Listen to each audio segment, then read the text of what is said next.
food. Fast food. Quick food, fast food, straight, no messing around. Just fast. Straight through, got your food off, gone. Straight through, I think, describes it aptly. Yeah. Kimberly, you look as if you eat an awful lot of fast food, clearly.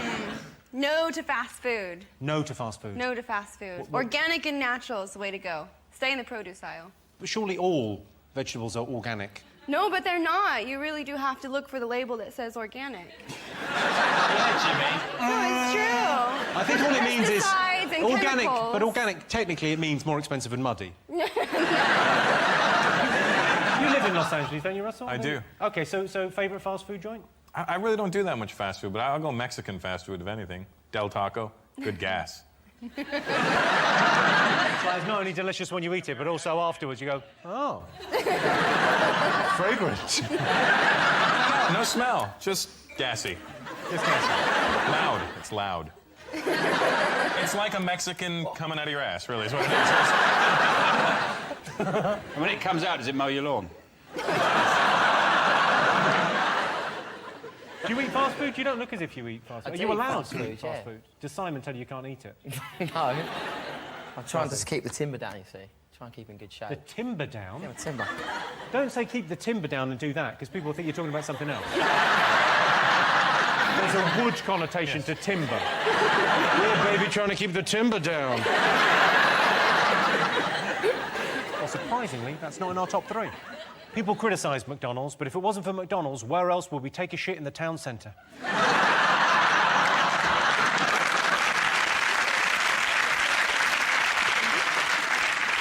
Right, fingers on buzzers, one more thing to go. The world of movies and Hollywood and glitz and glamour.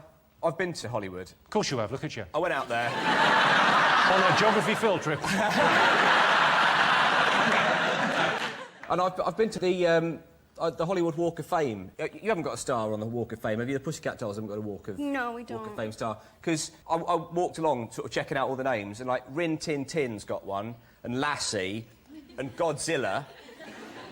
Like, who are they going to get next? The Lurpak bloke with the trombone? I mean, it's just... it seems like anyone can have a star on the Walk of Fame. The problem with Hollywood is it's too cool and it just makes your real life look shit. Like, once in my life, I would like to be able to do a speech like he does in Gladiator, where he turns around and does all that. But you can't. Member of the AA, owner of a knackered microwave, and I will have my pudding. In this room or the next. I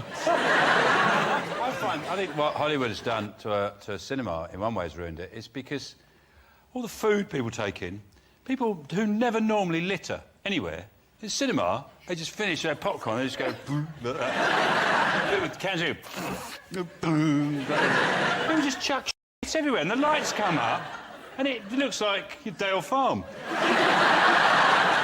Now, Kimberly, the Pussycat Dolls started in sort of Hollywood, didn't they? In Los Angeles. Before I was even in the group, it was a dance troupe for about 10 years at the Viper Room. Yeah.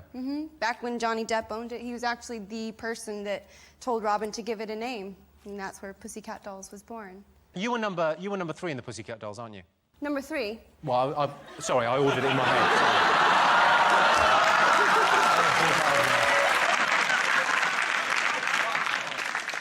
Have you made any films out there, Russell? You're in Hollywood. I have. I've been a couple. You're in Source Code, I was in Source Code. Very cool. Oh, yeah, you were in Source Code. Thanks. You were in Source Have you seen Source Code?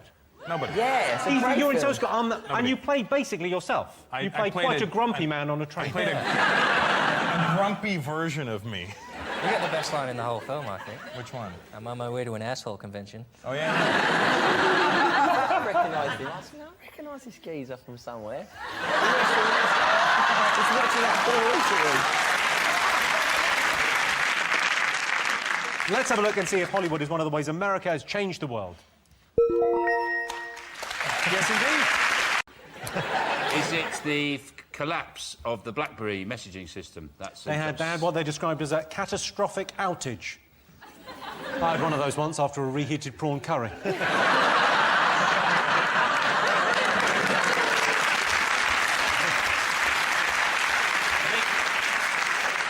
I'm not on Blackberry, so I didn't experience any of the tragedy that befell millions of people where they couldn't go, I'm in the bath. It seems quite serious. It was pretty bad. I mean, it went down for 3 days, no It's BlackBerry. not massively serious, is it, when you sum it up? It's not. It's a very first world problem. Limited web surfing capability for 3... But like Africa are watching the news going, "Ah." We should do something, because they cannot see someone and go, "Oh, what was he in?" Knackered. It's gone a bit mad, though, isn't it? Where, because, 3 days without email. I remember when the height of technology was like a calculator on your ruler. Can't believe they put it on a ruler. You've sellotape. Yeah. When you had a watch with a light. The thing... Panic. I find the BlackBerry, I haven't got one, but I find the annoying thing about them is when people have got BlackBerries, because now people talk about BlackBerries and Apple phones as if they're the Beatles and the Stones, or mods and rockers. it's tribal. And people with BlackBerries always go, yeah, it's better for email, though. But on my phone, I can send and receive email. I don't know how much better it gets. That's the weird thing is they're rivals, the Apple, BlackBerry, but in a crumble, they're harmony.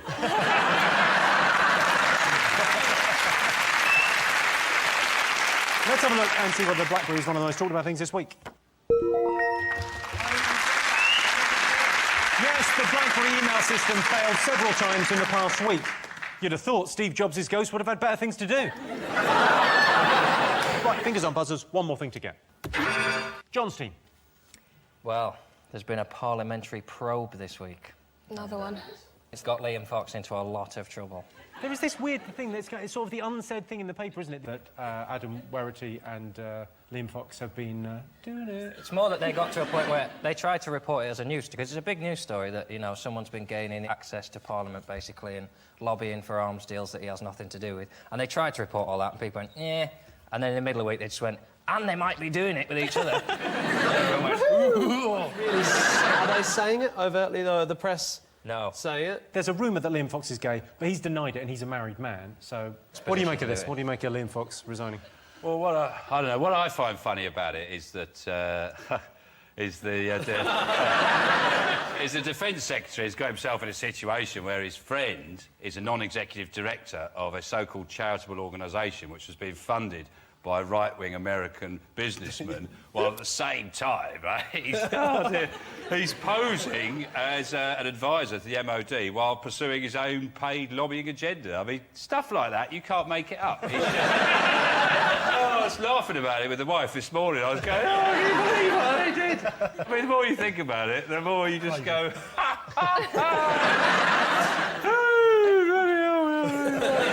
Every day something new comes on. It's unbelievable. Yeah, he's a flamboyant man in his 50s. He wants to go away, wants to take a friend. Buddy along. He's bringing a friend on holiday, staying in the same hotel. Where's the problem there? But the thing is, you don't bring your friends to work unless you're a plumber. It's a well-known role as a plumber's mate. There's no well-known role as, hello, what do you do? I'm a Defence Secretary's mate. I just help him get stuff from the van, Do you think they ever had a chat and said to each other, listen, you come with me, we'll have a bit of a laugh, we'll go around the world, we'll set up a company, we'll get on the blag, we'll get a little bit of this, a little bit of that, we'll get away with it. Yeah. You know what I mean? It's just weird, it's bizarre. They must have had that conversation at some stage, They must I would have. imagine. They don't apologise, do they? The Tories, they're very good at using like a long speech in which not once did he say, I done it, soz. And he started off by saying, I just want you to know that last week I saw a man whose kids were dead. So let's get this in perspective. Yeah, that was incredible. If you get busted at work, you're not allowed to do it. I just want you to know, someone got stabbed in town last night, so... Cameron said that he resigned with dignity, didn't he? Which really annoys me. I want to see one go mental. Smash his office up, Call Cameron a wanker, then shit in his yucca plant. Let's have a look and see whether Liam Fox is up there. X Factor? Have you been talking about X Factor? What's been going on X Factor? Tell me everything. There's been the bullying with Misha and whoever else she was doing it with. It's Misha B, isn't it? Yeah, Misha B, you get me. You... I love Misha B, though. You love Misha B? Yeah, I don't think it was bullying. I think it was just showbiz banter.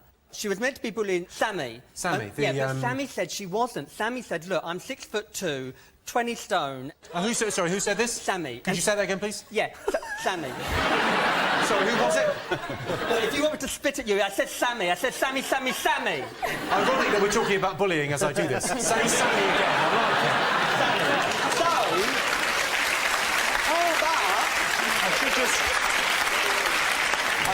I should just say, because I was teasing you a little bit Yeah. there, if you're being bullied because you've got a speech impediment, there are people you can talk to.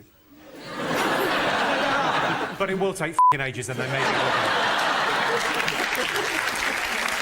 But Sammy said on this morning that she weren't bullying me. Look, I can handle myself. Look at me. I'm 6'2", whatever, with her heels on, I think that is. If she's 6'2" without heels, that's a worry. And I wonder if she took her shoes off when she done the final song on X Factor. Because, honestly, getting excited when you're 6'2" in a bad pair of heels is awful. I would have bullied her as well in that dress. Because, really, I mean, going out there in that... Did you see it? It had that, like, sort of leather bit in the middle, which wasn't right. I know she can't, you know, you can blame the stylist for that. But anyway, so apparently... Here's some full stops if you want to use them.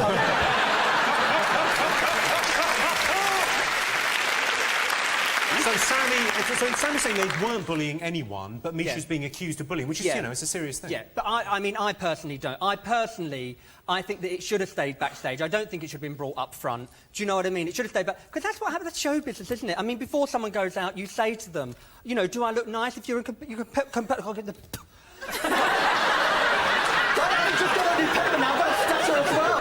Now Sean's got to get tested.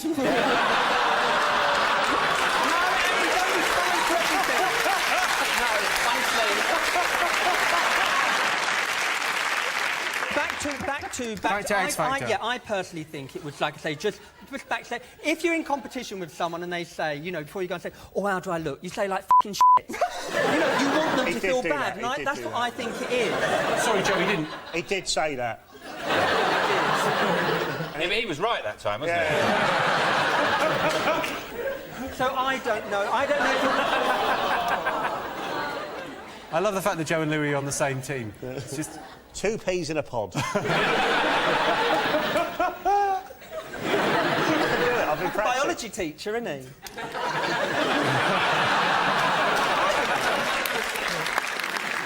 They're all rubbish, though. They're so... The Misha girls, all right. Sammy, who went out, she said, oh, I'm still going to sing for the rest of my life. I bet you are. Do-do-do-do-do.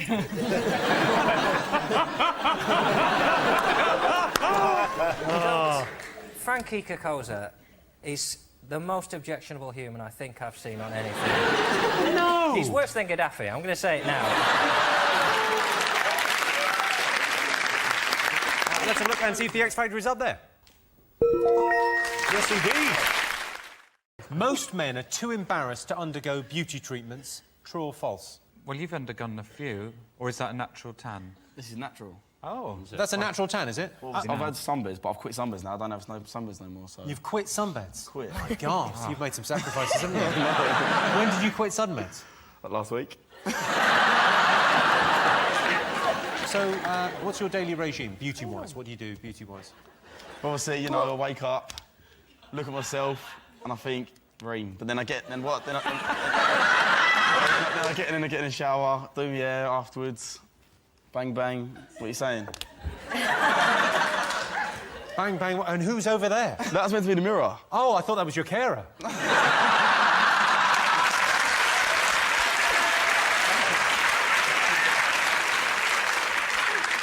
Jennifer, you're a lady. Now, do you think men are too pampered these days? Do we do too much? Yeah, I do. I like men, like, hairy, smelly. Johnny Vegas.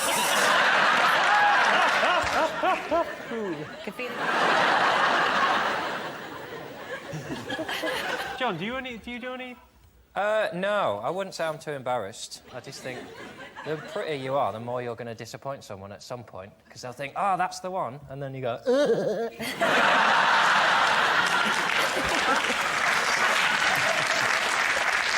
So you don't do anything, you don't do any I had beauty my treatment? first extraneous nostril hair this week. It's terrible, isn't it? Yeah, it was the first one I was driving, and I just checked my rearview mirror and it was there. Hello. And that was the first vanity issue I've had of like, well, that needs sorting, and there's no reason I shouldn't have just let them all come out. How'd you get it out? No. I just pulled and I pulled until I cried. When you go to Boots and buy your first nasal trimmer, the way the girl looks at you, you know, and she slides it across with the beep. I don't know, Johnny. What, and you can't look away, because if you look away, you give them a better angle. Sure. Beauty treatments. I have had waxing, but I won't take my trousers off. They have to do it keyhole.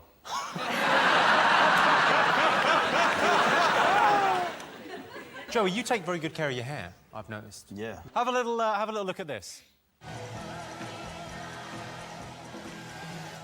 I didn't know you blow-dried your hair. I don't blow dry my hair. You just blow-dried it. No, I'm hair dry my hair. That is a blow-dry. No, I blow dries when you go to a shop, innit? Like, if you go to a shop, you get your hair blow dried. You're a girl, you go to a salon. It's What? not. If you blow-dry your hair, you blow-dry your hair. It's the same, whether you do it or someone else does it. Yeah, but no, you got to put... I'm so confused. Do you do that every day? You have to blow-dry your hair every day? Yeah, but I don't... This is not a blow dryer. This is a hair dryer. Yeah, exactly the same thing.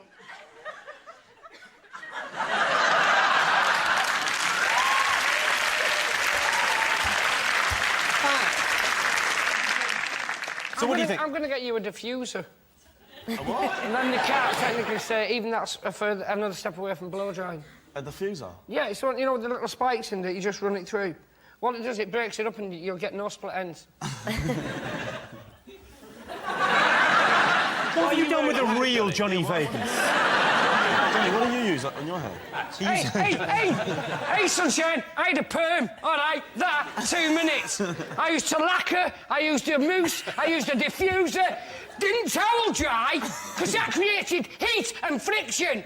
No, I'd wrap round, I'd give it 20 good minutes. I treated it with respect. I hope that shit falls out.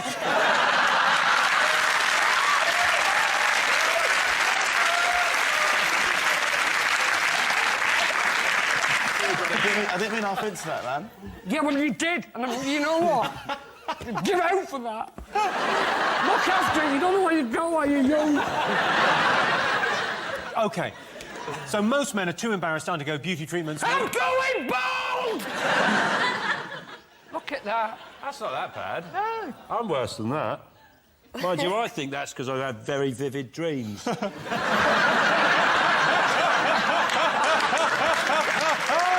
drive my head into the pillow. OK, so most men are too embarrassed to undergo beauty treatments. True or false? What are you going to say, Sean? True. You think it's true? You think they are too embarrassed? Yes, John, I do, what do you yes. think? Team? Jennifer, what do you think? Are most men too embarrassed? False. You're going to go false? OK. I can tell you the answer is false. Oh. You got it. Yes. Yes, only 43% of men said they'd be too embarrassed to have beauty treatments. Most people would face their greatest fear if they were paid enough money. True or false? I would, because my greatest fear is having no money.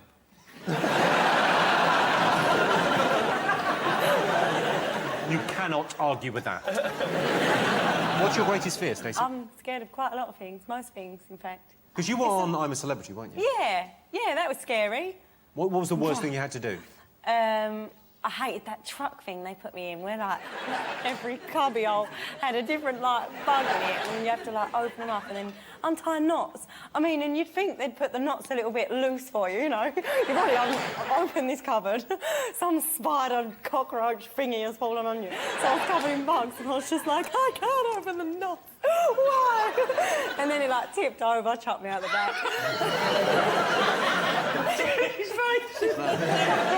Jimmy's trying to follow the story. He's going...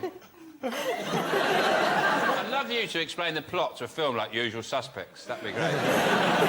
OK, what's your greatest fear, John? What are you... I'm scared of spiders, I'm scared of heights, I'm scared of things that will hurt. I don't understand why people are supposed to get over their fears. Fear is a legitimate thing to stop you dying of things. We used to do a thing at school where you go up to someone and you go, oh, I've got something for you. Oh, blinking powder. Oh, you blinked. You go, yeah, I thought you were going to throw something in my face. It's natural. I'm not going to get over it so that I can end up... But King Harold wasn't in a field going, yeah, didn't blink, no, did I? You make a point, and it's not... you know, you should be properly scared of things that are dangerous. You know that guy who had a pet cobra? Oh, yeah, this was recently. Yeah, he kept a cobra in his house, and, you know, he kept it for a couple of years, and then sooner or later it just went like that, bit him, and he died. It was very sad. But he was quoted as saying that cobras are much misunderstood. I thought, yeah, by you.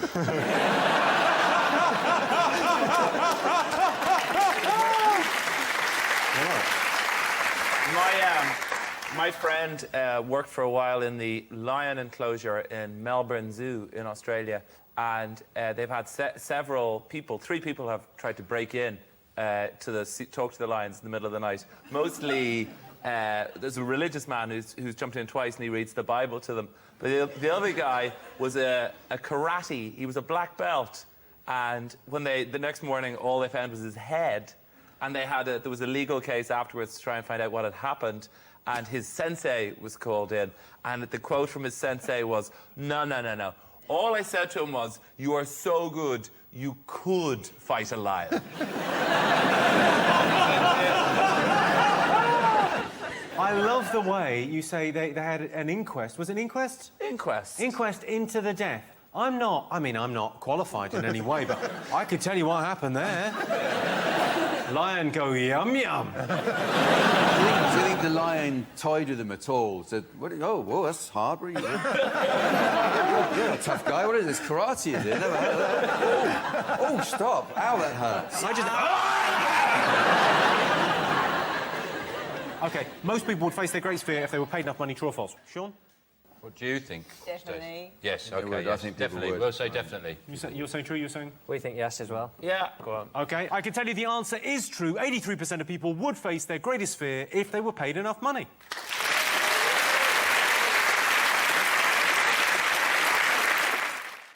You never really forget, like, the day I passed my driving test, probably the most significant. Because then you can go anywhere, can't you? Get the motor running. I mean, it won't surprise anyone to learn that I received a minor on my driving test for excessive caution. That's right, ladies. It really annoyed me. You know you're a fanny when on your driving test the instructor's saying, so when I tap the dashboard, I want you to slow down, but for the rest of the time, can you friggin' strap on a pair and just put your foot down? I think it's a big time for, teenagers passing their test. I just think it's a very strange thing that we pick that time in life to give kids the opportunity to drive. It's the most sort of hormonally volatile you can be. So are you emotionally insecure and randomly aggressive? Here, have a machine that can kill yourself and others. When can you apply for your provisional licence? I do drive a car, mate. I drive a Polo 1.2. It's blue. And you've got a rhyme take as well. that. Yeah, exactly. I drive a Ford Fiesta. It's Spanish for party.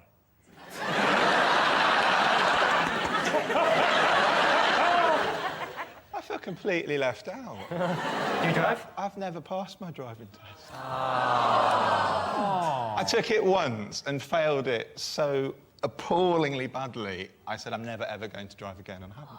I respect you for that. I think if you fail your test 3 times, you should be banned for at least 10 years. People think they have a right to drive, and they're like, well, I'll get there in the end. Well, you're clearly shit at this. You have to be told to stop now. Like, I failed 6 times, but then I passed on the 7th. Well, you're probably still shit. Do you drive, Sarah?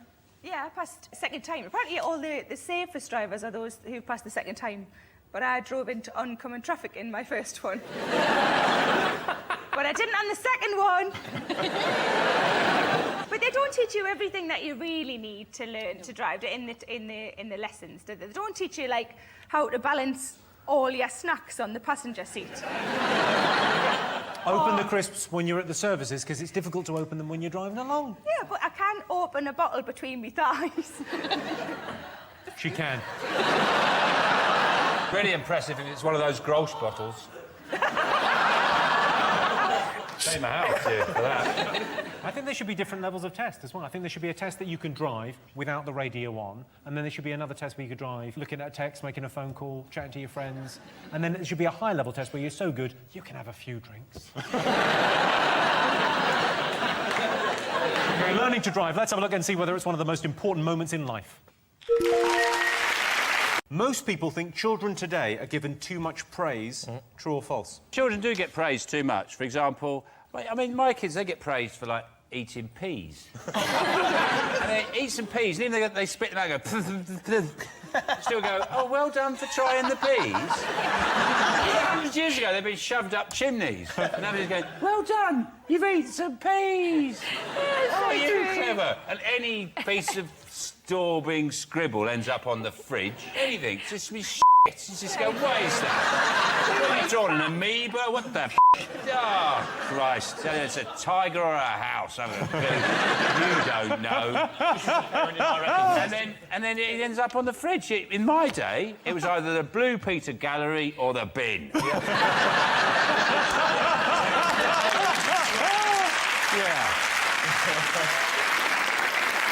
Do you praise your children?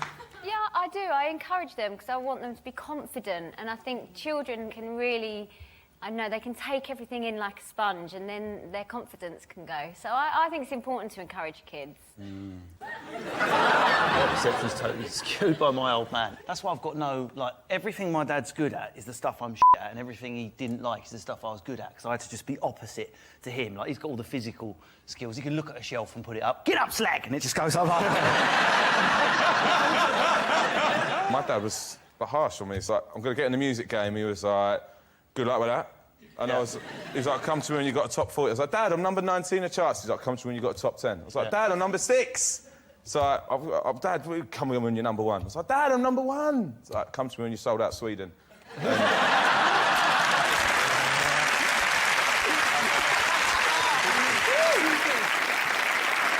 dad, he was quite interesting. He would give you some encouragement if, you know, on certain things. Like, he used to play that game. You know that game, Spine in a Sack? We used to play that. Do you ever play that?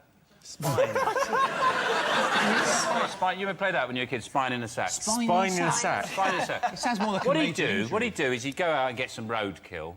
He'd get a roadkill and he'd whip the spine out, get the old spine out, then he'd break up all the vertebrae, put it in a sack, then he'd bounce it on our heads, right? And we'd have to guess what animal it was. Spine in a sack. Spine in a sack. in a sack. I mean, you probably called it something different, back in a bag or something. Whatever, it's the same game. Are you guys winding me up? Is there really a game?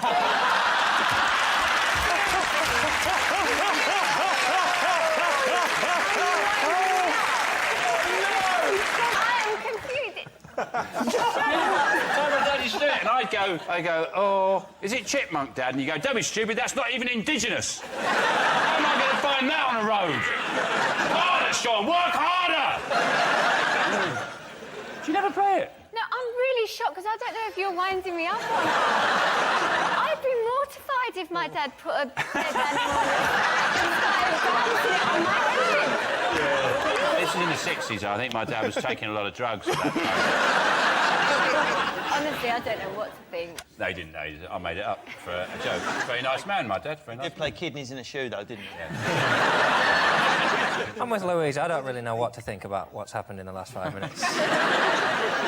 Well, the thing is, if you praise someone, then they'll think that that's what they should carry on doing. Whereas if you don't praise them, they'll want to do more. So I'm all for saying to kids, that is shit.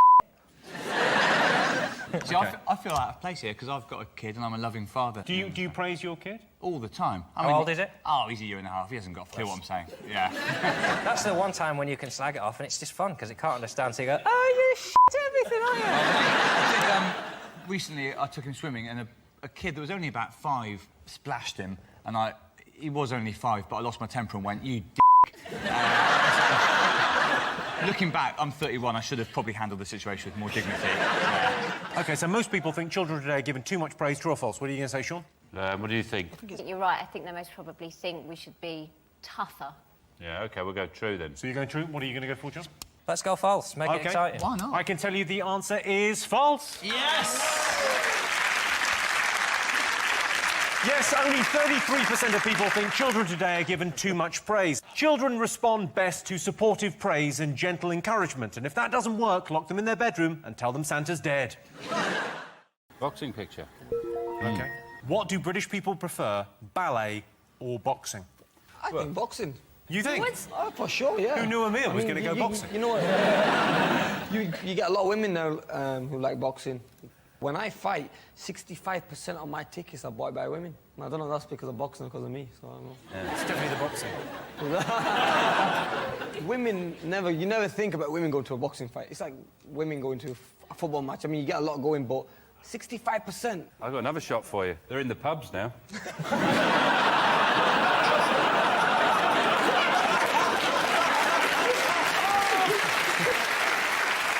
Where's it going to end, Sean? They're going to be driving. What I want to know about this question is, when you say ballet or boxing, is it to watch or to take part? Oh, to watch. I like boxing. I like watching boxing. I think they should make it a bit more entertaining, though, by having car horns in the gloves.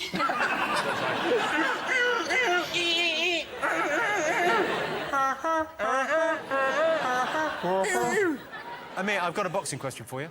Go on, okay. mate. Youngest ever Olympic medal winner, I believe. Yep. You got silver. Yep. Silver in boxing, that is second. There's only 2 of you in there. Just saying. Just saying. Imagine if he'd come third. Yeah, that went to the ref. 28 of us in the whole competition in that one division. Yeah. I was the youngest. I mean, all the rest were like 30. It was amazing to watch. It was amazing. I don't see why you can't still be in the Olympics, because the tennis players are in it. Exactly. It's the only sport, I think, which don't let professionals get involved in the Olympic Games. Imagine they did. It would be so competitive. It would be brilliant. Have a look at this, and I want you to think about this when you step in the ring, yeah? Have a look.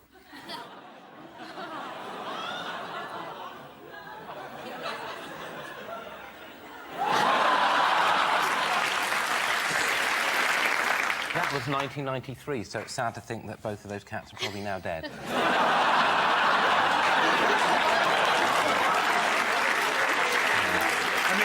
I want to know when they stopped, because like in the boxing, they used to box like that.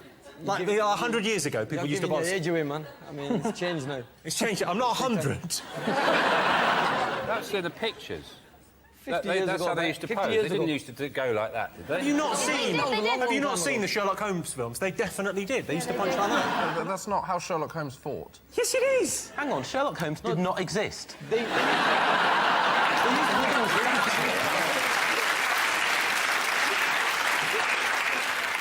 When you knock someone, you've knocked people out, don't you? Okay. In the ring, In yeah. the ring, yeah. That's what I meant. Yeah, I didn't mean. I wasn't asking you to do someone for me. It must feel amazing, but also there must be a part of it when you knock someone out. You're thinking, brilliant, I've finished work early. Yeah, I mean, they always say to me, Mate, I'm off. Yeah, you know. So how quickly do you get home after the fight? Because that's a brilliant point, isn't it? If you knock him out and then you go, West Wing's on. It just depends. It depends where the fight is. Normally, I can be home within an hour. With going to the fight, having the fight, and then coming back home, an hour. That would have made a terrible ending to Rocky, which is how soon he was back on his sofa watching the television. Yeah, I'm home, love. Yeah, sort of. Adrian! World champion. Adrian, can you make us a cup of tea? So what's the biggest audience you've fought in front of? About 35,000. Yep. 35,000. Where was that? That was in Cardiff. And was that like? Was it an official thing or was it on the street? What's the biggest audience ballet get? Do you know? Oh, when I did ballet, there was 36,000. And 66% of them were men. So... People go and watch a ballet, and it's people telling a story only using their legs. That's just cosmic, man. So they're just using their legs, like that, dancing around using their legs, and people going, it's like Skippy. It's like, what? The princess has been taken to the castle by the Wicked Witch? And they go, yeah. But it's great, just people telling a story only using legs. How good is that? Pretty good. Yeah. OK, well, let's get an answer on this. John? Ballet, I think, are we? OK. Yep. Right, guys? You're going ballet? What do you think? Voice of the people. Boxing. Boxing. All right, I can tell you the answer is 56% of people prefer boxing to ballet. That's very cool.